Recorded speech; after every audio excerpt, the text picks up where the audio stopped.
So we're talking to Matt Taibbi, who was one of the original journalists to break open the story of the Twitter files. And I want to get into that right now because we're talking about the analogs between the Soviet Union. We're talking about what we're seeing in America. It's not nearly as formalized a relationship. Maybe you can kind of talk about what you guys started seeing as you peel back the curtain there. Yeah, so when we went into the Twitter files, we were thinking maybe we might find like a couple of letters about something like the Hunter Biden laptop story from some organization like the FBI. We actually didn't find anything about that story, which was direct. But then we started to see emails that said things like flagged by FBI, flagged by DHS, flagged by HHS, flagged by Treasury. And they were all about, this was all during the period running up to the election. And we started to find, hundreds of these emails. Sometimes they would be attached to Excel spreadsheets that had thousands or hundreds or thousands of account names on them. And they would come with a sort of form letter, piece of text on them that would say, we think that these accounts may violate your terms of service. You may at your own discretion choose to take action. And we subsequently found out that there was a regular system of meetings between all of the biggest tech companies and the FBI, DHS, the Office of Director of National Intelligence, and a formalized system of funneling these flag notices that came from internally in the states that went through the DHS, federal went through the FBI. They had a whole bureaucracy of content flagging that we discovered. It took us about 3 or 4 weeks to figure it out, but it was all there. It was mind-blowing.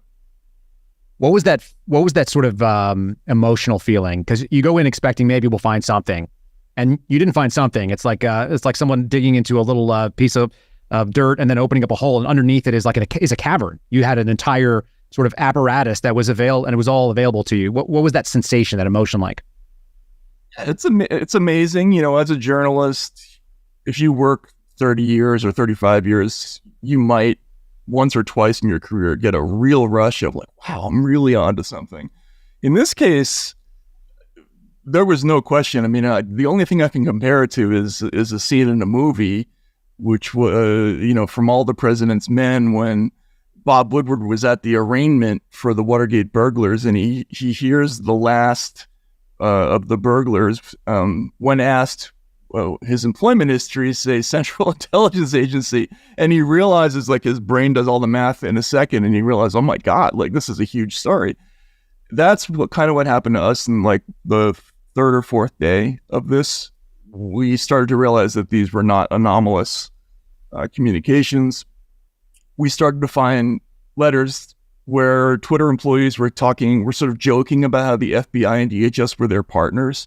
And yeah, at that point, we didn't know what to do because we didn't know how to characterize what we were looking at. There was no analog to this kind of story, but certainly it was an adrenaline rush, and in some ways, we're all still on it, I think. It makes a lot of sense. The other question I have, because very few people have actually done the thing you did, which was practice journalism behind the Iron Curtain, experience what it looks like to really be in an authoritarian type state. Now you're seeing some of that apparatus, that nobody else can see. Was there any fear involved as you guys started to go forward? A little bit. I knew journalists in Russia.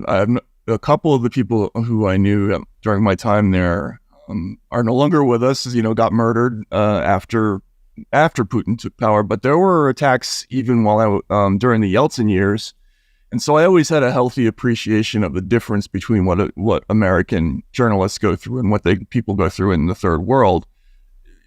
You're not going to get shot in your doorway or killed by a poisoned telephone, which is something that happened to a reporter in Russia. But this stuff was explosive. We knew that the intelligence agencies and the FBI in particular, they were not going to be happy. They made statements to that effect. Denouncing this reporting as conspiracy theory. And the one thing that we were sure of is that whatever this project was going to be temporary. Like it was going to be shut down one way or the other. We just didn't know from what angle that would happen.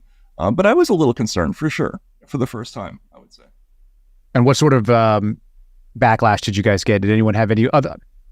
you specifically, but I think others kind of experienced a little bit of a taste of what it looks like when the government is displeased with you. Yeah. Well, I had a really odd incident when I testified before Jim Jordan's Weaponization of Government Committee, and while I was testifying, the IRS actually visited my house. Was that concurrent? I thought it was the day after. It was the same day that you were doing it? It was while I was testifying. Yeah, I'm sure that was an accident, huh? Yeah, I mean, what are the chances of that?